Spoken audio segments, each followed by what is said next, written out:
Hello and welcome to our live stream event from Caving 2022 in Adelaide, Australia. I'm Mark Chesher, Principal Mining Engineer and Head of Business Development for AMC. And today I'm joined by experts Mike Sandy and Johan van Wyk to discuss some of the critical issues around caving today and in the future. Both are principal geotechnical engineers with AMC. So before we get started on some of the caving specifics, I just wanted to ask you, Johan, as General Manager in Adelaide, what's the mood here at the conference, and more in general, what's the mood in South Australia? Hi, Mark. Yeah, thank you. Look, as you say, this is the 5th international conference on block and sub-level caving, and it's great to be hosting this in Adelaide. Previous conferences were held in Cape Town, in Perth, in Santiago, and in Vancouver. It's a joint venture between the ACG, the CSIRO, and the University of Western Australia, and it's a well-attended conference. They've got over 500 delegates here. Really good papers, good presentations, delegates from Australia, Canada, Sweden, Mongolia, Chile, United States, Indonesia, South Africa, and a few other destinations. Now, we're obviously hosting a booth here at the Adelaide office. Great to be here, great to interact with the clients again and get face-to-face and have some good discussions. We're about halfway through the conference at the moment. We've had presentations by Freeport, Rio Tinto, Debswana, Oz Minerals, New Gold, BHP, LKAB. So really a good bunch of presentations so far, and still a day and a half to go with the conference. So really great to be here again and to be face to face with our clients and all the other service providers. Yeah, it's really heartening to understand that there is a lot of interest in caving. And I guess we hear a lot in the media at the moment about the shortage of minerals that's looming over the next 10 to 15 years and the lack of projects that have been developed in the last, say, 10 years within the industry. So I suspect that's going to put a lot more pressure on existing operations to go underground and look carefully at sub-level and block caving. Are there any discussions or points around that at the conference that there is a trend towards caving? So, Mike, you wanted to comment on that a little bit? Oh yeah, I think that's been a recognised issue for probably the last decade or so, that there is a growing interest in caving operations, simply because the supply of shallow, easily accessed deposits is obviously diminishing. And the introductory keynote presentation went through that very issue and highlighted the need for caving to become replace effectively a lot of the current resources that are coming out of open pits. So no, it's well recognised that that's an issue. Yeah, so it's a really important point, I think. And you're mentioning that there's 500 odd attendees there. So, you know, we're looking at many contributors from across the globe. Who are those key players? And, you know, do we have links with them? And what's your take on how they're seeing the industry? I guess all the key players are here from the caving industry. The likes of LKAB, Rio Tinto, obviously a good representation from Oyu Tolgoi, including quite a big delegation from site. Carrapateena is well represented, or Oz Minerals, as you'd expect. and BHP. So they're all the certainly the major metal mining cavers are here. Debswana, De Beers. So yeah, you name it. It's the caving sort of Hall of Fame. And from AMC, have you got a contingent there? And Yeah, we've got, what is it that you're looking at for offering? I'm sorry, we've got Liam Johnson is here, and obviously Johan and Andrew Proudman from the Adelaide office, and Mark from Melbourne is also here. Mark. So yeah, what we've are got a good representation. Yeah, sorry, continue. No, that's all right, Mark. Carry on. So what are the main challenges that you can see into the future as we're looking for more caving operations? I guess that will increase the potential for risks around this area, and so what are these key challenges that you're seeing at the study stage of getting some of these larger projects off the ground? Well, they're mostly well known and have been for a while, and are related to really getting adequate knowledge of the ore body at the right stage in the project, particularly of geotechnical conditions, so that the early designs are appropriate for the deposit. And there have been some good presentations on data collection and processing to support mining studies at the conference.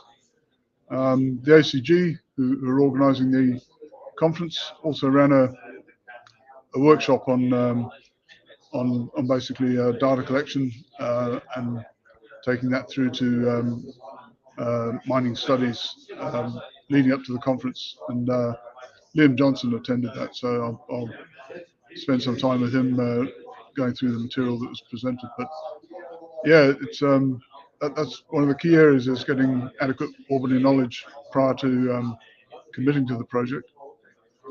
One of the challenges, of course, is balancing the need to commit some of the early design features of the project to before the conditions are fully understood. So to avoid obviously extending the lead time. So some of the important factors that affect final design, such as the in-situ stress and the structural conditions, are usually only fully understood when underground access becomes available. So for most of the deeper projects being studied now, the lead times are staggering, and there's obviously a need to commit pretty large capital to the project. So that whole area of geotechnical risk is one that I guess there's a significant focus on trying to better manage that in projects going forward. I guess there's a bit of a conundrum there, isn't there? Most caving operations require significant investment and commitment to the mine plan at an early stage. So your ability to adjust the mining over the life of the mine, I guess, is limited. So do you put a lot of focus on collecting sufficient information at that time, and what sort of lead times do you see in developing sub-level and block caves?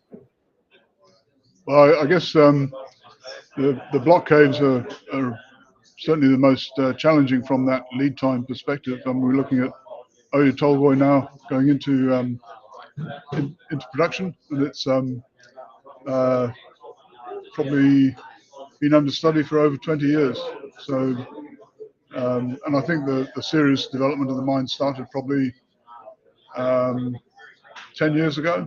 So that gives you some sort of idea of how much commitment's required, and it does mean that the more you understand about the geotechnical conditions at the start of the project, the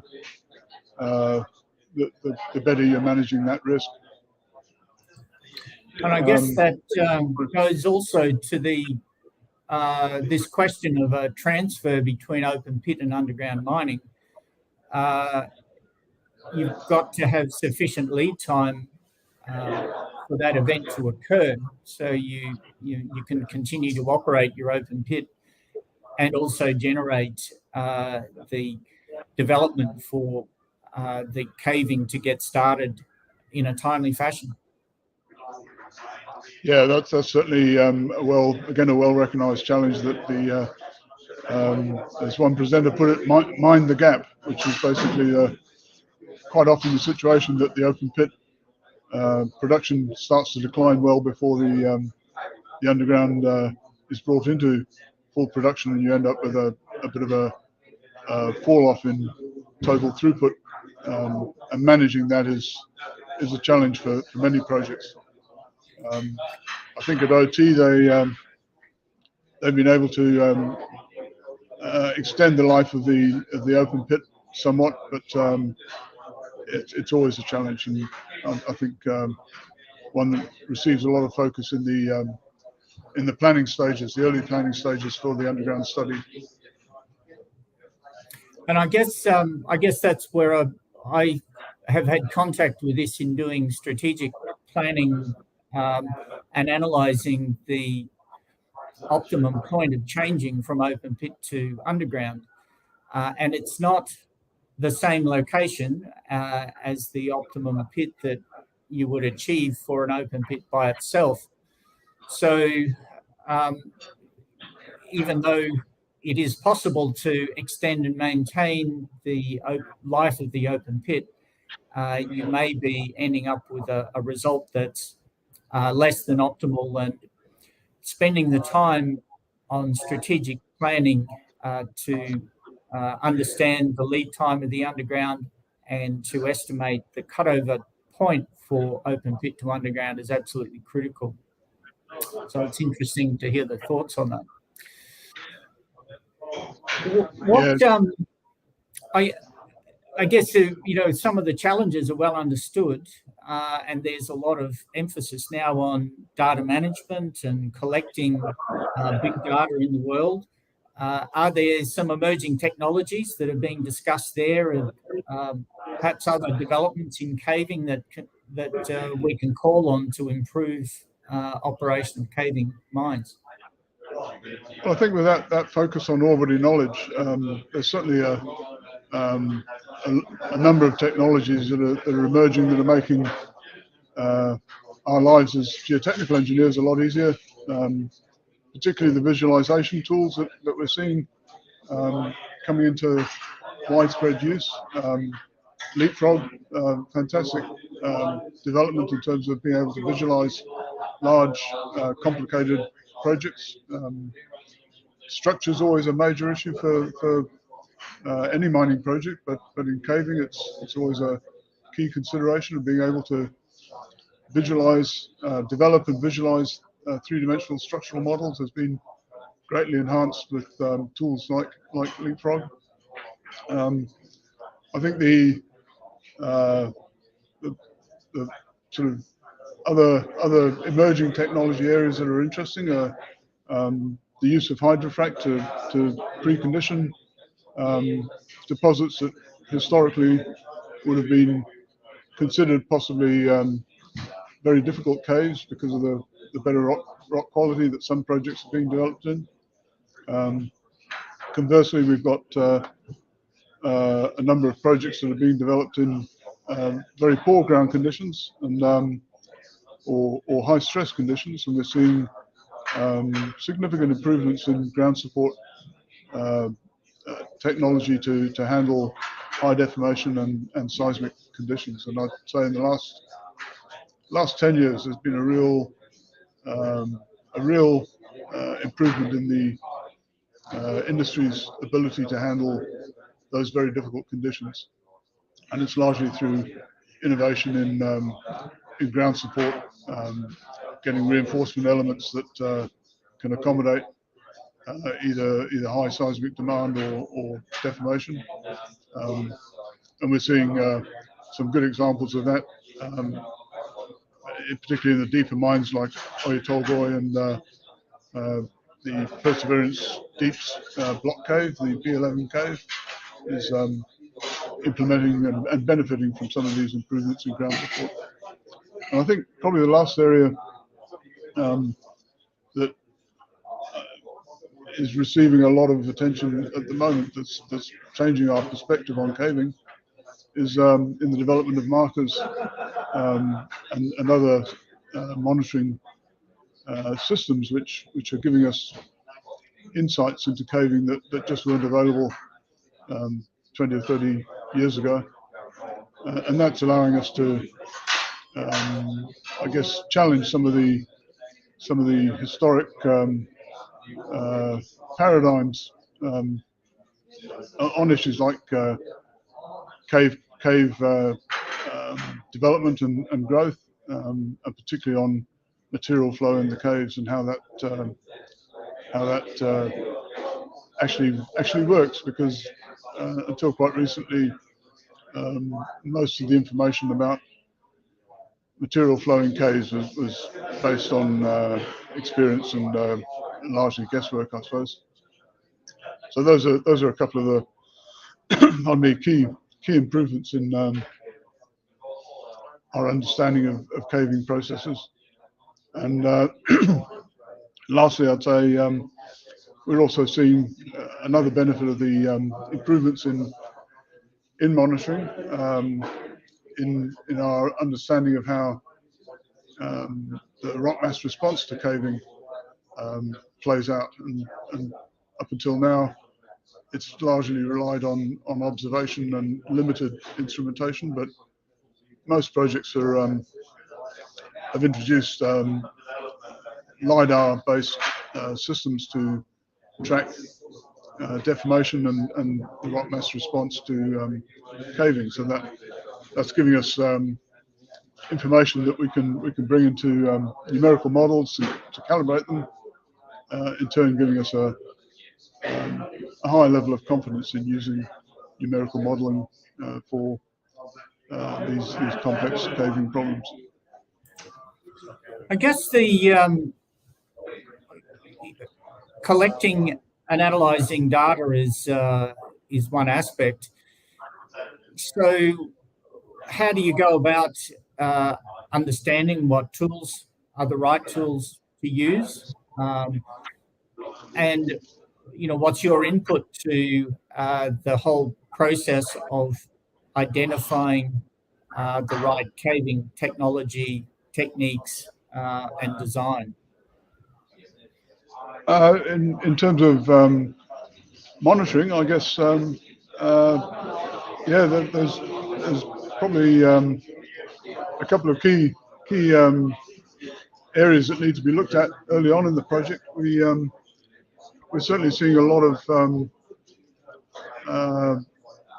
focus in the two main projects that are being presented at the conference, so Carrapateena and at Oyu Tolgoi.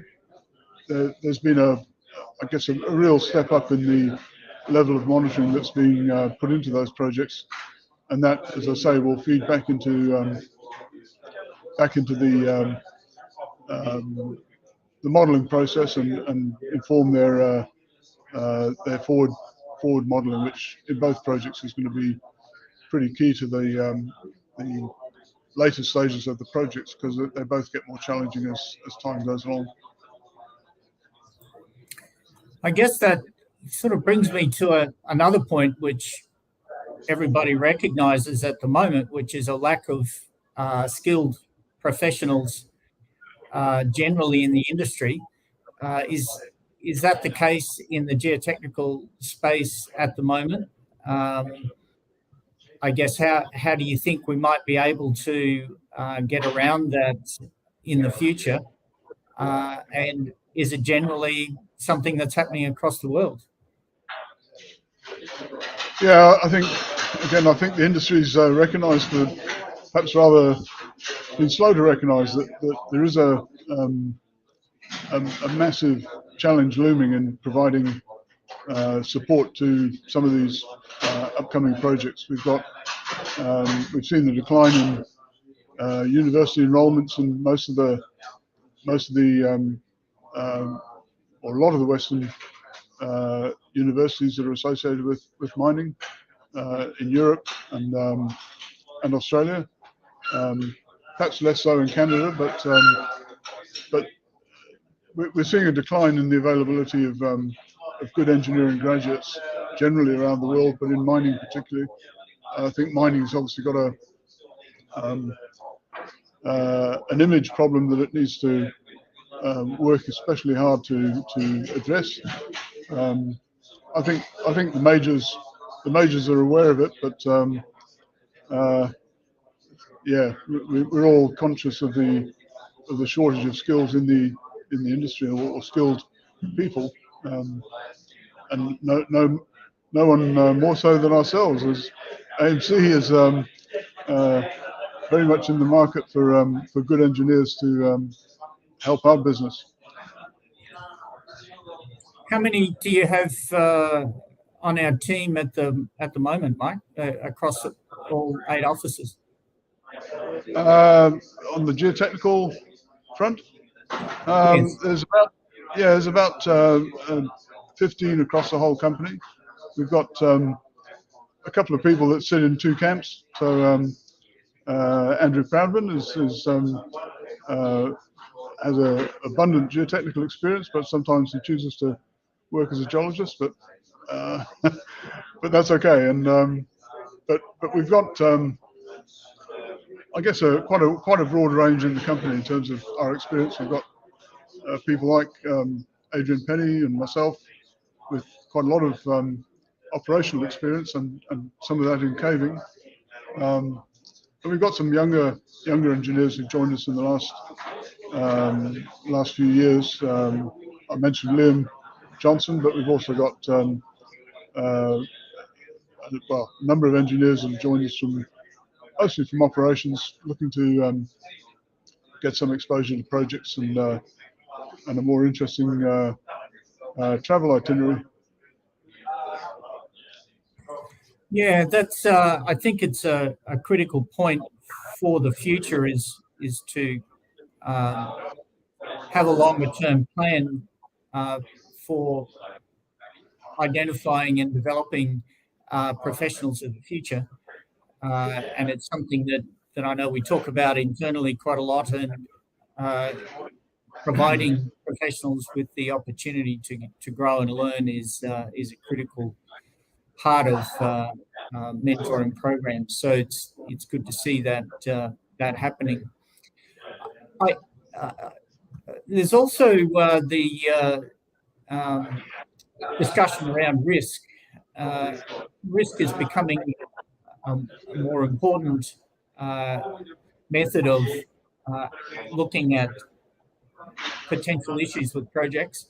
I know Adrian Penny out of the Singapore office is spending a lot of time on audit and risk committees in various companies to understand what's going on. Is that a direction that you think will become more prevalent in the future as companies look to understand and quantify what the issues might be in the future? Yeah, I think that's probably, there's two aspects to that. I think the work that Adrian's been doing for a number of major mining companies and helping them with their auditing processes and conducting audits, that's a key part of I guess governance and reassuring management all the way up to the board that the risks are receiving the right sort of controls and the controls are in place and working.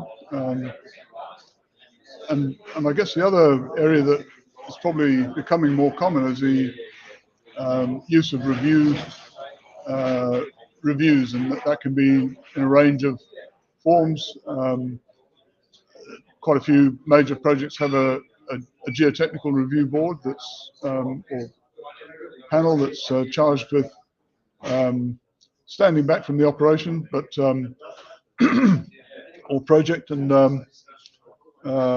not getting too involved in the day-to-day matters, but looking at the horizon to see what sort of risks might appear, and I think we're well aware of some of the very long cycle risks that get an awful lot of public attention: tailings dam failures,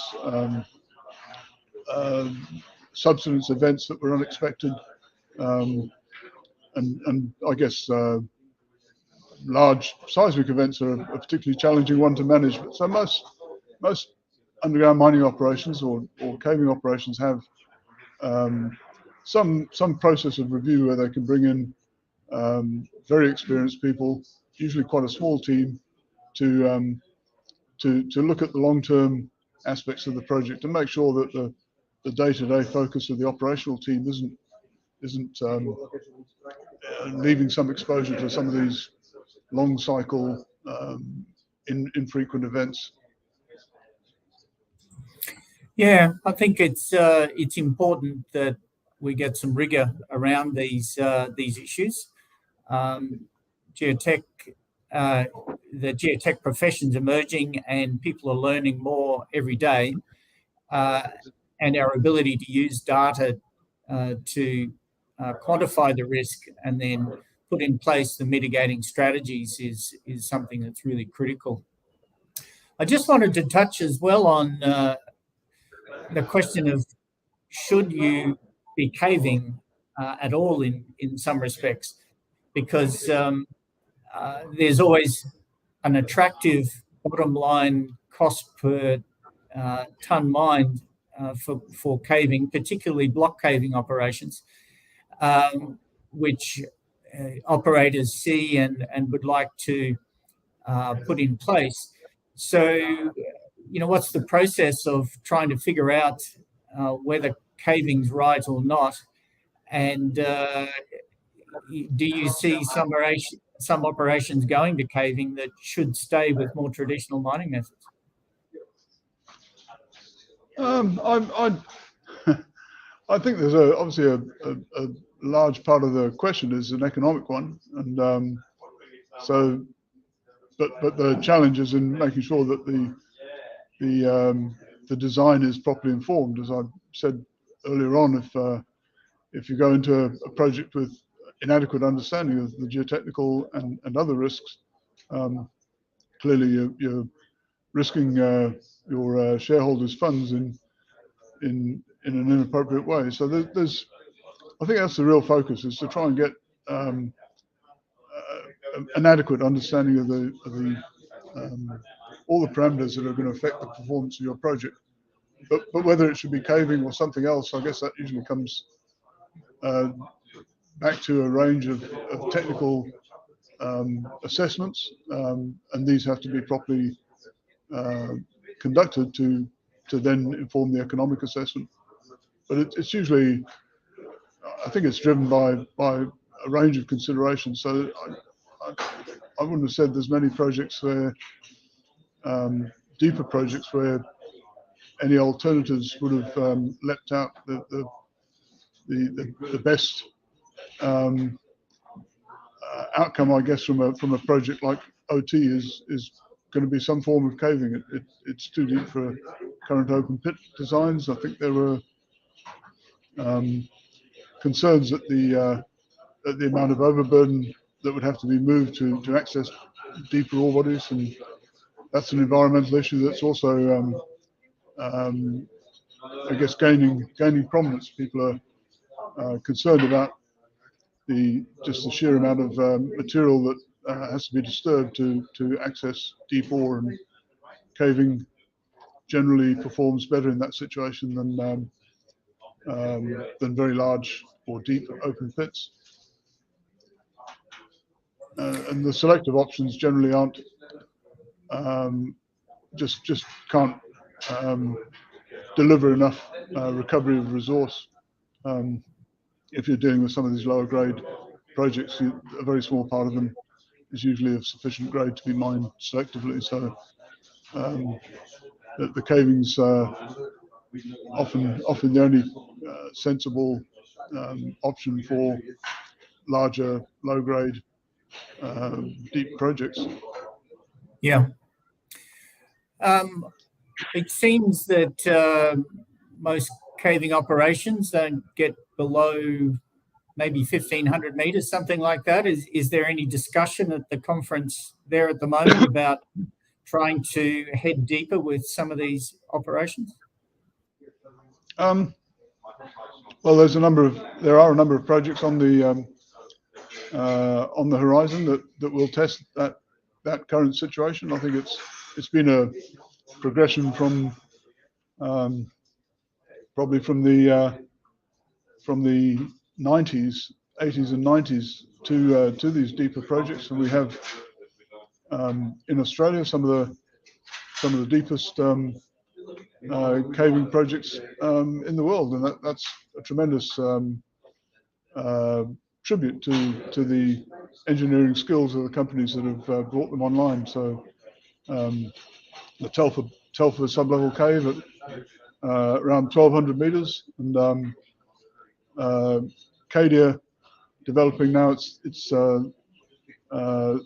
third block cave, panel cave in around the 1,400 meter depth mark. So those are world-leading projects. Oyu Tolgoi is at a similar sort of depth. So these are depths that people wouldn't have considered feasible in, I guess, certainly in the 70s or before that. But most of those ore bodies have significant extensions at depth, and the planning's already in place to look at how those will be mined. But we've got a few things on our plate to deal with in the next decade or so. Yeah. But there's plenty of opportunity to go to greater depth. I think probably the one that is most or best known is resolution, and there've been a number of papers on resolution, not just in this conference but in recent conferences, talking about the challenges that project will present, because that has plenty of mineralization around the 2,000 meter mark. So that'll be at the forefront of deep mine development if it goes ahead. Yeah, I think that's it's really important as well, because advancements in the open pit space are meaning that open pit mining can be economic to much greater depths. You know, there are some of the larger mines now are getting down to around 1,000 meters, so it's sort of squeezing the applicability for the underground mines if some of the ore is being taken by an open pit rather than underground, and you have a limitation on the depth. So I think it has to increase over time. All right, I think we might leave it there. Thanks very much for spending the time today, Mike.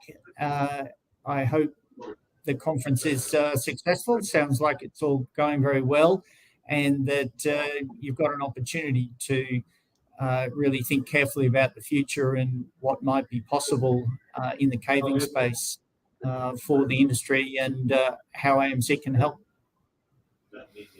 Thanks, Mark. And I think I'll just close by saying the whole conference has been very well organised. The ACG's become very polished at putting these sort of conferences on, but they provide a really important forum for technical exchange between, I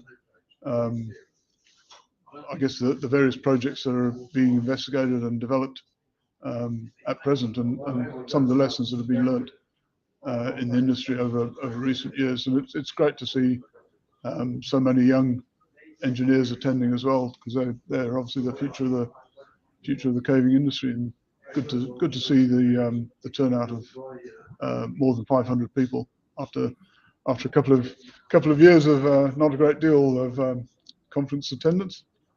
So yeah, no, that's true. Very refreshing.